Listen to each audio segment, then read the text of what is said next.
नमो भगवते वासुदेवाय। प्यारे भक्तों, आज इस वीडियो में आप सभी श्रवण करेंगे सोमवती अमावस पर सुनी जाने वाली महापुण्य फल प्रदान करने वाली श्रीमद् भागवत गीता पाठ की इन अध्याय को।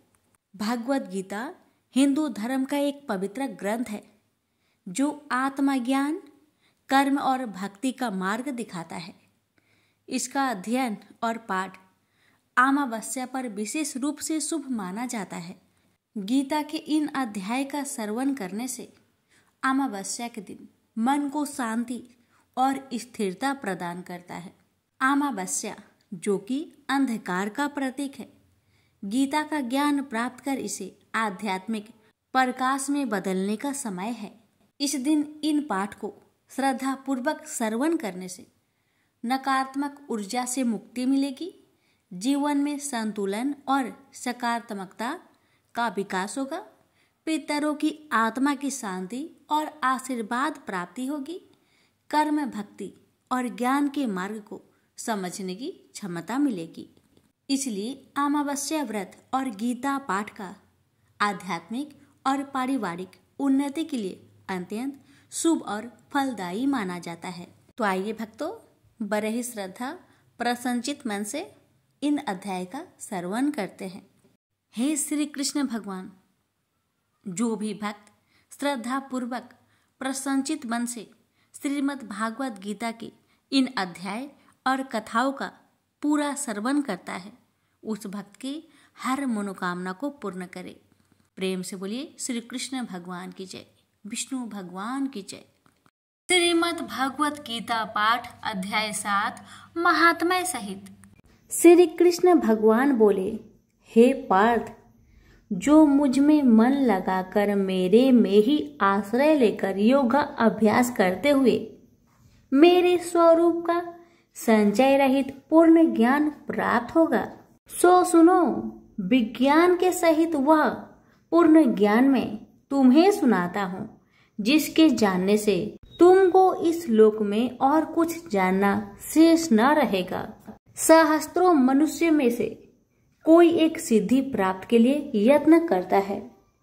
उन यत्न करने वाले सिद्धों में से कोई बिरला ही मुझे ठीक जान पड़ता है। पृथ्वी, जल, अग्नि, वायु, आकाश, मन, बुद्धि और अहंकार, यह 8 प्रकार की मेरी प्रकृति माया है। इस प्रकृति को अपरा, अचेतन अर्थात जड़ कहते हैं। और हे महाबाहो, इससे दूसरी प्रकृति चेतन है, जिसने संपूर्ण जगत धारण किया है। इन्हीं प्रकृतियों से सब प्राणी मात्र उत्पन्न होते हैं।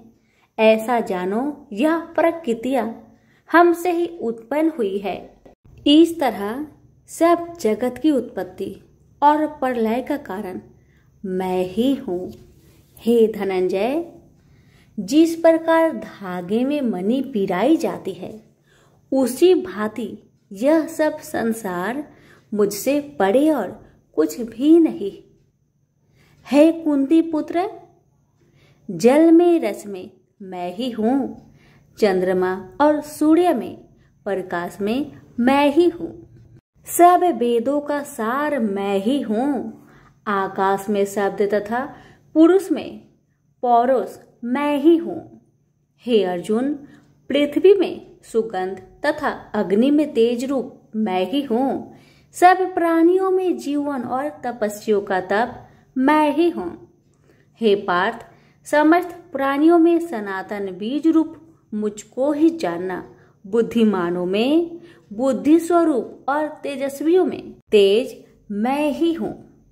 हे अर्जुन, काम और रोग रहित बलवान पुरुषों में धर्म के विरुद्ध न जानने वाला कर्म मैं ही हूँ। जितने भी स्वास्तिक, राजस, तामस पदार्थ है, वे सब मुझसे ही उत्पन्न हैं, परंतु उनमें मैं नहीं रहता। ये सब मुझ में है। सत्व, रज, तम, इन तीनों गुणों के प्रभाव से यह सारा जगत मोहित हो रहा है। इस कारण यह मेरी गुणमयी और दिव्यमयी माया अति दुस्तर है, जो मुझको अनन्य भाव से भजते हैं, वे इस माया को पार कर जाते हैं। हे भारत श्रेष्ठ अर्जुन, 4 प्रकार के जीव मुझको भजते हैं। दुखिया, जिज्ञासु, ऐश्वर्य की कामना करने वाले और ज्ञानी, जिनमें मुझे सदा एकाग्रचित और केवल मेरी भक्ति करने वाले और ज्ञानी, जिनमें मुझे सदा एकाग्रचित और केवल मेरी भक्ति करने वाले ज्ञानी पुरुष श्रेष्ठ है, क्योंकि मैं ज्ञानी को अत्यंत प्रिय हूँ और वह मुझको प्रिय है। यद्यपि ये सभी भक्त श्रेष्ठ है, तथापि ज्ञानी तो मेरी आत्मा ही है, क्योंकि वह मुझ में ही मन लगाकर मुझको ही सर्वोत्तम गति मान मेरा ही आश्रय ग्रहण करता है। वह ज्ञानी अनेक जन्मों के बाद मुझे पा लेता है। ऐसा महात्मा अति दुर्लभ है, जो सब जगत को वासुदेवमय समझे। हे अर्जुन, जो भक्त श्रद्धा पूर्वक जिस जिस देवता का पूजन करना चाहते हैं, उन पुरुषों की उस श्रद्धा को मैं ऋण कर देता हूँ। यह उस श्रद्धा से मुक्त होकर उस देवता की आराधना करता है, फिर उसको मेरे ही रचे हुए काम का फल प्राप्त होते हैं। परंतु उन अल्प बुद्धि वालों का फल नाशवान है। देवताओं की आराधना करने वाले देवताओं को मिलते हैं और अव्यय, अविनाशी, अच्युत्यम स्वरूप को न जानकर मंद बुद्धि लोग मुझे अव्यक्त को व्यक्त मानते हैं। मैं योग माया से आच्छादित होने के कारण सबको नहीं दिखता, उसी से मूर्ख लोग अनादि तथा अविनाशी मुझको नहीं जानते। हे अर्जुन, मैं भूत, भविष्य और वर्तमान के सभी प्राणियों को ही जानता हूँ, पर मुझे कोई भी नहीं जानता। हे भारत, हे परम तप, इच्छा और देश से उत्पन्न होने वाले सुख दुख आदि धंधों के मोह से जगत के सभी प्राणी भ्रम में फंस जाते हैं।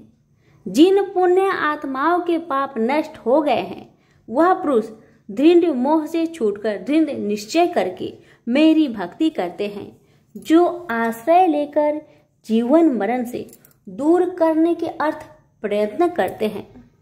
वे पुरुष ब्रह्मा आत्मज्ञान अपने चित्त को निश्चल रखकर उसका संगम करता है और अंत कारण की समाधि लगाता है, जिस अवस्था में योग अभ्यास के कारण चित्त का वेग रुक रुक कर विषयों से पृथक होने लगता है, और जब शुद्ध अंतःकरण से आत्मा को देखकर आत्मा में ही संतुष्ट होता है, जिस अवस्था में वह अत्यंत सुख जो इंद्रियों द्वारा जाना नहीं जा सकता, वरन केवल बुद्धि से ही जाना जाता है, और जब वह योगी अनुभव करता है, तब आत्मा स्वरूप में स्थिर हो उससे विचलित नहीं होता। इस अवस्था को पाकर फिर और कोई लाभ उसको अच्छा नहीं लगता, और जहाँ स्थिर होने पर और कोई बड़ा भारी दुख उसको वहां से चलायमान नहीं कर सकता। इस अवस्था को दुख संयोग वियोग कारक नामक योग जानना हो तो योग निर्विकल्प चित्त से निश्चय करके जानना चाहिए। संकल्प से उत्पन्न होने वाला समस्त कामनाओं को त्याग कर और मन ही मन में सकल इंद्रियों को चारों ओर से रोक रोक कर धैर्य के साथ बुद्धि को अपने अधीन कर धीरे धीरे विषय से दूर हटा ले, और भली भांति मन को आत्मा में स्थिर करके किसी वस्तु की इच्छा ना करे, और चंचल मन जिधर जिधर जाए उधर से इसको हटाकर आत्मा के बस में करना चाहिए। इस प्रकार शांति चित्त तथा रजोगुण से रहित निष्पाप तथा ब्रह्म स्वरूप योगी को उत्तम सुख प्राप्त होता है। इस रीति से निरंतर योगाभ्यास करने वाला योगी समस्त पापों से छूटकर सहज ही उस परम सुख को पा लेता है, जो ब्रह्म के संयोग से प्राप्त होता है। जिसका मन योग में स्थिर हो गया है, उसकी दृष्टि भी सर्वत्र समान हो जाती है, और वह सब प्राणियों में अपने को और अपने में सब प्राणियों को देखता है, जो सब प्राणियों में मुझको और मुझ में सब प्राणियों को देखता है। मैं उससे अलग नहीं रहता और मुझसे वह अलग नहीं रहता, जो अभेद भाव से रहता है, सब प्राणियों में स्थिर हो मेरा मनन करता है। वह योगी चाहे जिस अवस्था में रहे मुझ में मिल जाता है। हे अर्जुन, जो समस्त प्राणियों के दुख सुख के समान समझता है और सबको समान देखता है, वही श्रेष्ठ योगी है। अर्जुन बोले, हे मधुसूदन, आपने जो योग बताया कि सबको अपने ही समान देखे, सो मन के चंचल होने के कारण मैं उसको अपने में दृढ़ स्थिर नहीं देखता हूँ। हे श्री कृष्ण, यह चंचल मन बड़ा ही हठी पराक्रमी और दृढ़ है। इसको अपने अधीन रखना तो मुझे वायु को बांध रखने के समान ही प्रतीत होता है।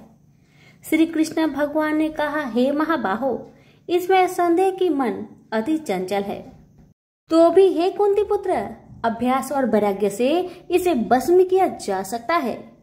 जिसका मन बस में नहीं, उसको योग अति दुर्लभ है। अर्जुन ने कहा, हे श्री कृष्ण, जिसमें श्रद्धा तो है पर योग प्राप्त करने में सफल नहीं हुआ है और जिसका चित्त योग से विचलित हो गया है, वह योग सिद्धि न पाने से किस गति को प्राप्त होता है? श्री कृष्ण बोले, हे अर्जुन, उसका यहाँ नाश नहीं होगा पर परलोक में भी नहीं होगा, क्योंकि उत्तम कर्म करने वाले किसी मनुष्य की दुर्गति नहीं होती। वह योग में असफल मनुष्य बहुत दिनों तक पुण्यवानों को प्राप्त होने वाले लोकों में वास करता है और फिर वहां से किसी पवित्र और धनवान मनुष्य घर में आकर जन्म लेता है। इस प्रकार का जन्म पाना भी इस लोक में बड़ा दुर्लभ है। हे कुरुनंदन, यह योगियों के बस में जन्म लेकर पूर्व जन्म की बुद्धि संस्कार अर्थात आत्मज्ञान को पाता है और उससे अधिक सिद्धि के लिए यत्न करता हूँ। पूर्व जन्म में किए योग अभ्यास के बल में अनेक विघ्नों को पड़ने पर भी यह मोक्ष को प्राप्त होता है। योग की केवल इच्छा ही हो तो पुरुष शब्द ब्रह्म के परे जा पहुंचता है। जो बड़े परिश्रम और यत्न से योग अभ्यास करता है, वह पापों से छूट मोक्ष को पाता है। बड़े तपस्वियों से योगी श्रेष्ठ है, जो शुद्ध होकर अनेक जन्मों में परिश्रम करके सफल होता है, और ज्ञानियों से भी योगी श्रेष्ठ है। इसलिए हे अर्जुन, तुम योगी बनो। केवल मुझ में ही मन लगाकर योग प्राप्ति के लिए जो मेरा भजन करता है, उसको समस्त योगियों के मध्य से मैंने अत्यंत श्रेष्ठ माना है। प्रेम से बोलिए श्री कृष्ण भगवान की जय। अब सुनिए श्रीमद् भगवत गीता पाठ अध्याय 7 की महात्म्य। भगवान शिव कहते हैं, हे पार्वती, अब मैं 7वें अध्याय का महात्म्य बतलाता हूँ, जिसे सुनकर कानों में अमृत राशि भर जाती है। पाटलिपुत्र नामक एक दुर्गम नगर है, जिसका गोपुर बहुत ही ऊंचा है। उस नगर में शंकुकर्ण नामक एक ब्राह्मण रहता था। उसने वैश्यावृत्ति का आश्रय लेकर बहुत धन कमाया, किंतु ना तो कभी पितरों का तर्पण किया और न देवताओं का पूजन ही। वह धनोपार्जन में तत्पर होकर राजाओं को ही भोज दिया करता था। एक समय की बात है, उस ब्राह्मण ने अपना चौथा विवाह करने के लिए पुत्र और बंधुओं के साथ यात्रा की। मार्ग में आधी रात के समय जब वह सो रहा था, तब एक सर्प ने कहीं से आकर उसकी बाह में काट लिया। उसके काटते ही ऐसी अवस्था हो गई कि मणि, मंत्र और औषधि आदि से भी उसके शरीर की रक्षा असाध्य जान पड़ी। तत्पश्चात कुछ ही क्षणों में उसके प्राण पेखरू उड़ गए। वह प्रेत बना। फिर बहुत समय के बाद वह प्रेत सर्प योनि में उत्पन्न हुआ। उसका बीत धन की वासना में बंधा था। उसने पूर्व वृत्तांत को स्मरण करके सोचा, मैंने घर के बाहर करोड़ों की संख्या में अपना जो धन गार रखा है, उससे इन पुत्रों को वंचित करके स्वयं ही उसकी रक्षा करूंगा। सांप की योनि से पीड़ित होकर पिता ने एक दिव्य सपना में अपने पुत्र के समक्ष आकर अपना मनोभाव बताया। तब उसके पुत्र ने सवेरे उठकर बड़े विस्मय के साथ एक दूसरे से सपने की बातें कही। उनमें से झंझला पुत्र कुदाल हाथ में लिए घर से निकला और जहाँ उसके पिता सर्प योनि धारण करके रहते थे उस स्थान पर गया। यद्यपि उसे धन के स्थान पर ठीक ठीक पता नहीं था, तो भी उसने जीहो से उसका ठीक निश्चय कर लिया और लोभ बुद्धि से वहां पहुंचकर बाबी को खोदना आरंभ किया। तब उस बाबी से बड़ा भयानक सांप प्रकट हुआ और बोला, ओ मूर्ख, तू कौन है? किस लिए यहाँ आया है? यह बिल क्यों खोद रहा है? किसने तुझे भेजा है? ये सारी बातें मेरे सामने बता। पुत्र बोला, पिताजी, आपकी मुक्ति कैसे होगी? इसका उपाय मुझे बतलाइए, क्योंकि मैं इतनी रात को सब लोगों को छोड़कर आपके पास आया हूँ। पिता बोले, बेटा, गीता के अमृतमय 7वें अध्याय को छोड़कर मुझे मुक्त करने में तीर्थ, दान, तप और यज्ञ भी सर्वथा समर्थ नहीं है। केवल गीता का 7वां अध्याय ही प्राणियों के जरा मृत्यु आदि दुखों को दूर करने वाला है।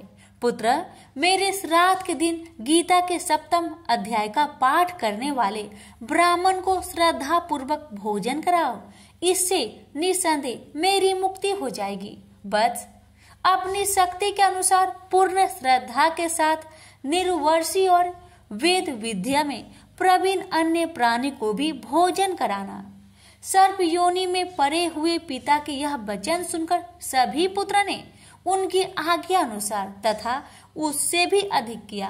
तब शंकुकर ने अपने सर्प शरीर को त्याग कर दिव्य देह धारण किया और सारा धन पुत्रों के अधीन कर दिया। पिता ने करोड़ों की संख्या में जो धन उनमें बांट दिया था, उससे वे पुत्र बहुत प्रसन्न हुए। उनकी बुद्धि धर्म में लगने लगी थी, इसलिए उन्होंने बावली, कुआं, पोखरा, यज्ञ तथा देव मंदिर के लिए उस धन का उपयोग किया और अन्य शाला भी बनवाए। तत्पश्चात 7वें अध्याय का सदा जप करते हुए उन्होंने मोक्ष प्राप्त किया। हे पार्वती, यह तुम्हें 7वां अध्याय का महात्म्य बतलाया, जिसके श्रवण मात्र से मानव सब पातकों से मुक्त हो जाता है। प्रेम से बोलिए उमापति शंकर भगवान की जय। यह अध्याय संक्षेप में कुछ महत्वपूर्ण शब्दों और अवधारणाओं का वर्णन करता है, जिनका उपनिषदों में विस्तार से उल्लेख किया गया है। इसमें यह वर्णन भी किया गया है कि मृत्यु के पश्चात आत्मा के गंतव्यों का निर्धारण किस प्रकार से होता है। देह का त्याग करते समय यदि हम भगवान का स्मरण करते हैं, तब हम निश्चित रूप से उसे पा लेंगे। इसलिए अपने दैनिक कार्य को संपन्न करने के साथ साथ हमें सदैव उसकी विशेषताओं, गुणों और दिव्य लीलाओं का चिंतन करना चाहिए। जब हम अनन्य भक्ति से अपने मन को भगवान में पूर्णतया तल्लीन कर लेते हैं, तब हम भौतिक आयामों से परे आध्यात्मिक क्षेत्र में प्रवेश करते हैं। तत्पश्चात इस अध्याय में भौतिक क्षेत्र में स्थित कुछ लोगों की चर्चा की गई है। इसमें बताया गया है कि सृष्टि के चक्र में ये लोक और पर निवास करने वाले असंख्य प्राणी कैसे इनमें प्रकट होते हैं और प्रलय के समय पुनः अव्यक्त हो जाते हैं। किंतु इस व्यक्त और अव्यक्त सृष्टि से परे भगवान का दिव्य लोक है। वे जो प्रकाश के मार्ग का अनुसरण करते हैं, वे अंततः दिव्य लोक में पहुंचते हैं और फिर कभी नश्वर संसार में लौटकर नहीं आते। जबकि अंधकार के मार्ग का अनुसरण करने वाले लोग जन्म, रोग, बुढ़ापे और मृत्यु के अनंत चक्रों में देहांतरण करते रहते हैं। अर्जुन ने कहा, हे भगवान, ब्रह्म क्या है, अध्यात्म क्या है और कर्म क्या है? अधिभूत को क्या कहते हैं और अधिदेव किसे कहते हैं? हे मधुसूदन, अधियज्ञ कौन है और यह अधियज्ञ शरीर में कैसे रहता है? हे कृष्ण, दृढ़ मन से आपकी भक्ति में लीन रहने वाले मृत्यु के समय आपको कैसे जान पाते हैं? परम कृपालु भगवान ने कहा, परम अविनाशी सत्ता को ब्रह्म कहा जाता है। किसी मनुष्य की अपनी आत्मा को अध्यात्म कहा जाता है। प्राणियों के दैहिक व्यक्तित्व से संबोधित कर्म और उनकी विकास प्रक्रिया को कर्म या सकाम कर्म कहा जाता है। हे देवधारियों में श्रेष्ठ भौतिक अभिव्यक्ति जो निरंतर परिवर्तित होती रहती है उसे अधिभूत कहते हैं। भगवान का विश्व रूप जो इस सृष्टि में देवताओं पर भी शासन करता है उसे अधिदेव कहते हैं। सभी प्राणियों के हृदय में स्थित मैं परमात्मा अधियज्ञ सभी यज्ञों का स्वामी कहलाता हूँ। वे जो शरीर त्यागते समय मेरा स्मरण करते हैं वे मेरे पास आएंगे, इस संबंध में निश्चित रूप से कोई संदेह नहीं है। हे कुंती पुत्र, मृत्यु के समय शरीर छोड़ते हुए मनुष्य जिसका स्मरण करता है वह उसी गति को प्राप्त होता है, क्योंकि वह सदैव ऐसे चिंतन में लीन रहता है। इसलिए सदा मेरा स्मरण करो और युद्ध लड़ने के अपने कर्तव्य का भी पालन करो। अपना मन और बुद्धि मुझे समर्पित करो, तब तुम निश्चित रूप से मुझे पा लोगे, इसमें कोई संदेह नहीं है।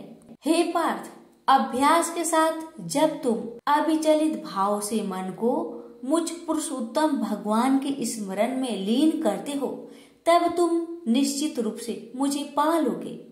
भगवान सर्वज्ञ, आदि पुरुष, नियंता, सूक्ष्म से सूक्ष्मतम, सबका पालक, अज्ञानता के सभी अंधकारों से परे और सूर्य से अधिक तेजवान है और अचिंतनीय दिव्य स्वरूप के स्वामी है। मृत्यु के समय जो मनुष्य योग के अभ्यास द्वारा स्थिर मन के साथ अपने प्राणों को भोग के मध्यम स्थिर कर लेता है और दृढ़ता पूर्वक पूर्ण भक्ति से दिव्य भगवान का स्मरण करता है, वह निश्चित रूप से उसे पा लेता है। वेदों के ज्ञाता उसका वर्णन अविनाशी के रूप में करते हैं।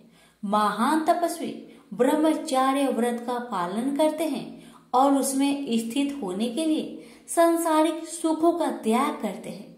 मैं तुम्हें इस मुक्ति के मार्ग के संबंध में संक्षेप में बताऊंगा। शरीर के समस्त द्वारों को बंद कर मन को हृदय स्थल पर स्थिर करते हुए और प्राण वायु को सिर पर केंद्रित करते हुए मनुष्य को दृढ़ योगिक चिंतन में स्थित हो जाना चाहिए। जो देह त्यागते समय मेरा स्मरण करता है और पवित्र अक्षर ओम का उच्चारण करता है वह परम गति को प्राप्त करेगा। हे पार्थ, जो योगी अनन्य भक्ति भाव से सदैव मेरा चिंतन करते हैं उनके लिए मैं सरलता से सुलभ रहता हूँ, क्योंकि वे निरंतर मेरी भक्ति में तत्लीन रहते हैं। मुझे प्राप्त कर महान आत्माएं फिर कभी इस संसार में पुनः जन्म नहीं लेती, जो अनित्य और दुखों से भरा है, क्योंकि वे पूर्ण सिद्धि प्राप्त कर चुकी होती हैं। हे अर्जुन, इस भौतिक सृष्टि के सभी लोकों में ब्रह्मा के उच्च लोक तक तुम्हें पूर्ण जन्म प्राप्त होगा। हे कुंती पुत्र, परंतु मेरा धाम प्राप्त करने पर फिर आगे पूर्ण जन्म नहीं होता। 1000 चक्र के 4 युग महायुग का ब्रह्म का कल्प एक दिन होता है और इसकी अवधि की उसकी एक रात्रि होती है। इसे वही बुद्धिमान समझ सकते हैं जो दिन और रात्रि की वास्तविकता को जानते हैं। ब्रह्मा के दिन के शुभ आरंभ पर सभी जीव अव्यक्त अवस्था से व्यक्त होते हैं और रात्रि होने पर पुनः सभी जीव अव्यक्त अवस्था में लीन हो जाते हैं। ब्रह्मा के दिन के आगमन के साथ असंख्य जीव पुनः जन्म लेते हैं और ब्रह्मांडीय रात्रि के आने पर अगले ब्रह्मांडीय दिवस के आगमन पर स्वतः पुनः प्रकट होने के लिए विलीन हो जाते हैं। व्यक्त और अव्यक्त सृष्टि से परे अन्य अव्यक्त स्वास्थ्य आयाम है। जब सब कुछ विनष्ट हो जाता है किंतु उसकी सत्ता का विनाश नहीं होता। यह अव्यक्त आयाम परम गंतव्य है और इस पर पहुंचकर फिर कोई नश्वर संसार में लौट कर नहीं आता। यह मेरा परम धाम है। परमेश्वर का दिव्य व्यक्तित्व सभी सत्ताओं से परे है। यद्यपि यह सर्वव्यापक है और सभी प्राणी उसके भीतर रहते हैं, तथापि उसे केवल भक्ति द्वारा ही जाना जा सकता है।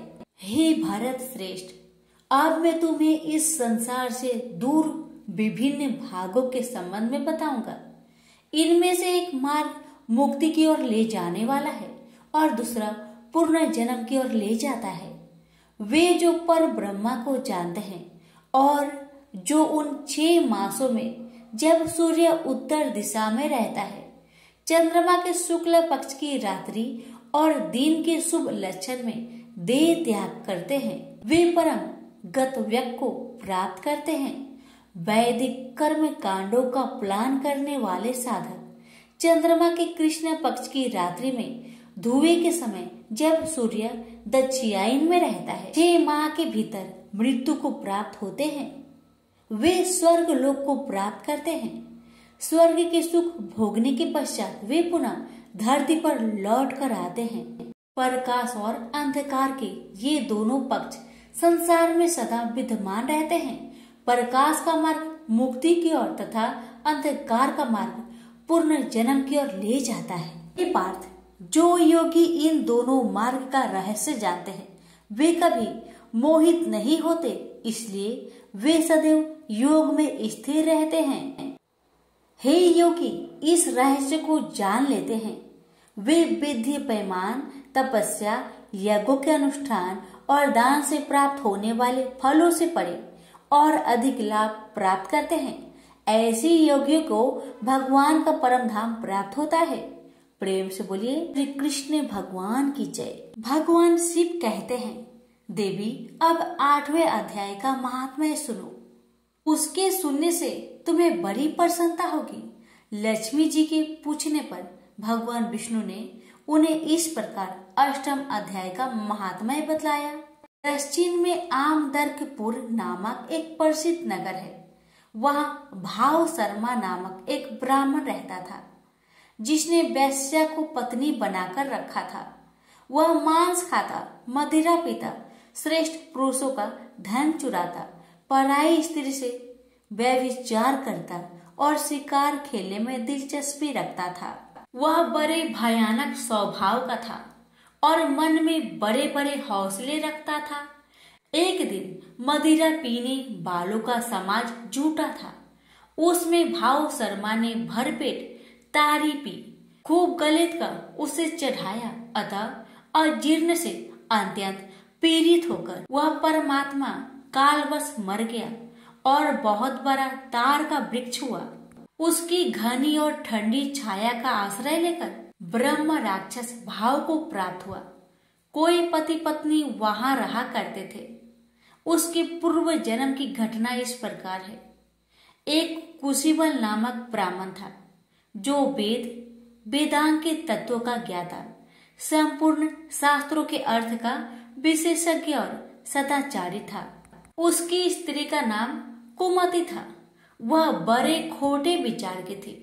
वह ब्राह्मण विद्वान होने पर भी अत्यंत लोभवश अपनी स्त्री के साथ प्रतिदिन भैंस, काल पुरुष और घोड़े आदि बड़े दानों को ग्रहण किया करता था, परंतु दूसरे ब्राह्मणों को दान में मिली हुई कौड़ी भी नहीं देता था। वे ही दोनों पति पत्नी कालवश मृत्यु को प्राप्त होकर ब्रह्म राक्षस हुए। वे भूख और प्यास से पीड़ित हो इस पृथ्वी पर घूमते हुए उसी तार वृक्ष के पास आए और उसके मूल भाग में विश्राम करने लगे। इसके बाद पत्नी ने पति से पूछा, हे नाथ, हम लोगों का यह महान दुख कैसे दूर होगा तथा इस ब्रह्म राक्षस योनि से किस प्रकार हम दोनों की मुक्ति होगी? तब उस ब्राह्मण ने कहा, ब्रह्म विद्या के उपदेश, आध्यात्मिक तत्व के विचार और कर्म विधि के ज्ञान बिना किस प्रकार संकट से छुटकारा मिल सकता है? यह सुनकर पत्नी ने पूछा कि तत् ब्रह्मा की मध्यात्मा की कर्म पुरुषोत्तम वह ब्रह्म क्या है, अध्यात्म क्या है और कर्म कौन सा है? उसकी पत्नी के इतना कहते ही जो आश्चर्य घटना घटित हुई उसको सुनो। उपयुक्त वाक्य गीता के 8वें अध्याय का श्लोक था। उसके श्रवण से वह वृक्ष उस समय तार के रूप को त्याग कर भाव शर्मा नामक ब्राह्मण हो गया। तत्काल ज्ञान होने से विशुद्ध चित होकर वह पाप के चोले से मुक्त हो गया तथा उस आधे श्लोक के ही महात्म्य से वे पति पत्नी भी मुक्त हो गए। उनके मुख से देवाथी 8वें अध्याय का आधा श्लोक निकल पड़ा था। तदंतर आकाश से एक दिव्य विमान आया और वे दोनों पति पत्नी उस विमान पर आरूढ़ होकर स्वर्ग लोक को चले गए। वहां का यह सारा वृत्तांत अत्यंत आश्चर्यजनक था। उसके बाद उस बुद्धिमान ब्राह्मण भाव शर्मा ने आदर पूर्वक उस आधे श्लोक को लिखा और देव जनार्दन की आराधना करने की इच्छा से वह मुक्तिदायिनी काशीपुरी में चला गया। वहां उस उद्धार बुद्धि वाले ब्राह्मण ने भारी तपस्या आरंभ की। उसी समय क्षीर सागर की कन्या भगवती लक्ष्मी ने हाथ जोड़कर देवताओं के भी देवता जगतपति जनार्दन से पूछा, नाथ आप सहसा नींद त्याग कर खड़े क्यों हो गए? श्री भगवान बोले, देवी काशीपुर में भी भागीरथी के तट पर बुद्धिमान ब्राह्मण भाव शर्मा मेरी भक्ति रस से परिपूर्ण होकर अत्यंत कठोर तपस्या कर रहा है। वह अपनी इंद्रियों को बस में करके गीता के 8वें अध्याय के आधे श्लोक का जप करता है। मैं उसकी तपस्या से बहुत संतुष्ट हूँ। बहुत देर से उसकी तपस्या के अनुरूप फल का विचार कर रहा था। प्रिय, इस समय वह फल देने को मैं उत्कंठित हूँ। पार्वती जी ने पूछा, भगवान श्री हरि सदा प्रसन्न होने पर भी जिनके लिए चिंतित हो उठे थे, उस भगवत भाव शर्मा ने कौन सा फल प्राप्त किया है? श्री महादेव जी बोले, देवी द्विज श्रेष्ठ भाव शर्मा प्रसन्न हुए। भगवान विष्णु के पार्षद को पाकर अत्यधिक सुख को प्राप्त हुआ तथा उसके अन्य वंशज भी जो नरक यातना में पड़े थे, उसी के शुद्ध कर्म से भागवत धाम को प्राप्त हुई। पार्वती, यह 8वें अध्याय का महात्म्य थोड़े में ही तुम्हें बताया है। इस पर सदा विचार करते रहना चाहिए। प्रेम से बोलिए उमापति शंकर भगवान की जय, लक्ष्मी नारायण की जय।